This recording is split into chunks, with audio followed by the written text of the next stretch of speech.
Hello everyone, today we are going to learn basic Microsoft Word tutorial how to change dark mode.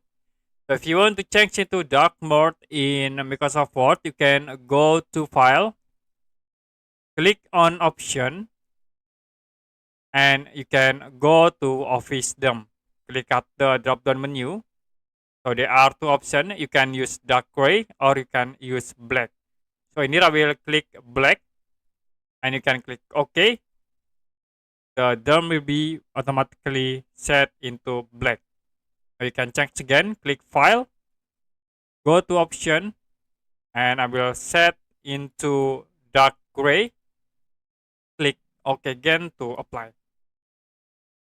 Okay, that's it for basic Microsoft Word tutorial, how to change dark mode. If you have any question about tutorial, you can comment below this video.